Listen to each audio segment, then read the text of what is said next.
It is the deal of the century. 114 fighter jets, 3.25 lakh crore rupees on the table, and a choice that will define India's air power for the next 40 years.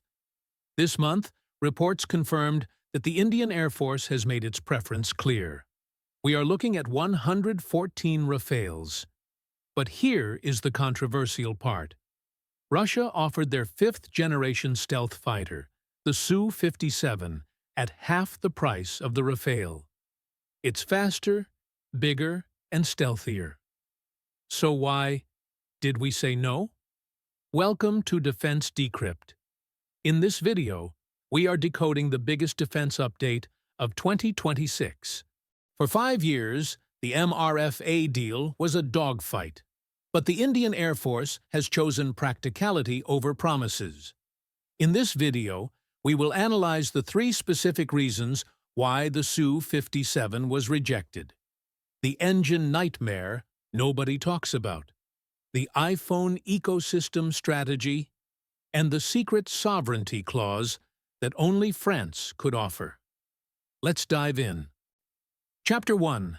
The Paper Tiger Problem. Why not Su-57? On paper, the Russian Su-57 is a beast. It claims to be invisible to radar, but India knows the truth because we were actually part of its development. Remember the FGFA program? India spent millions co-developing this jet with Russia, but walked away in 2018. Why? Because the IAF found that the stealth wasn't stealthy enough. And worse, the engines were old. Russia promised a next-gen engine called the Izdeliye 30, also known as AL-51. But for years, the Su-57 flew with the same engines used in our older Su-30 MKIs. You don't buy a Ferrari with a Wagon R engine. The IAF wants a fighter that is ready to fight tonight, not a science project that needs 5 more years of testing. Plus, look at the geopolitics. Since the Ukraine war, Russia has struggled to supply spare parts for our existing fleet. If we bought 114 more Russian jets and a war broke out, could Moscow guarantee supplies?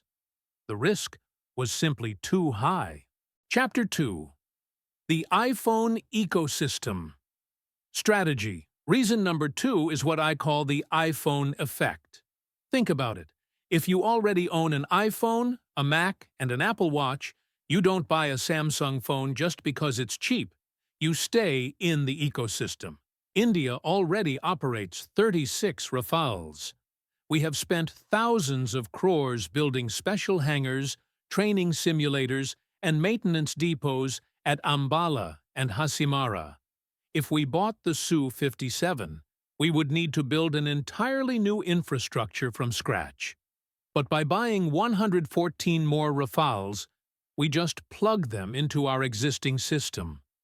It saves money, it saves time, and most importantly, our pilots already know how to fly them to their limits. Chapter 3. The Nuclear and Omni-Role Edge. This brings us to the most critical point: role suitability.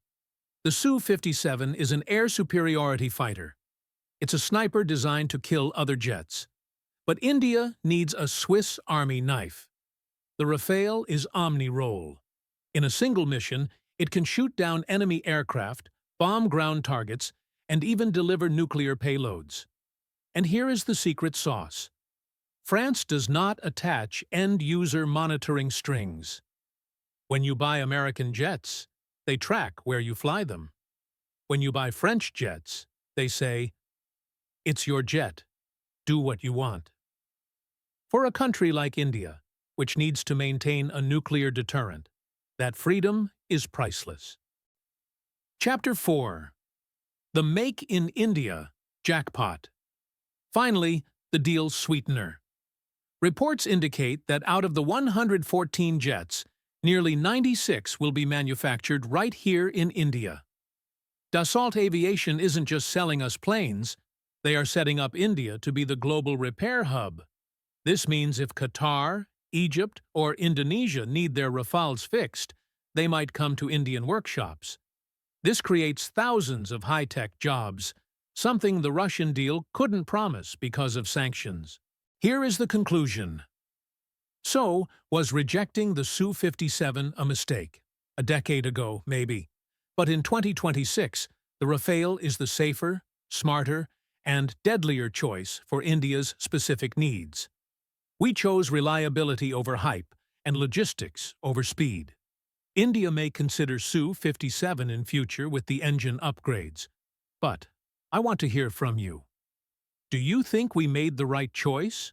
Or should we have taken the risk with the Russian stealth fighter? Let me know in the comments below.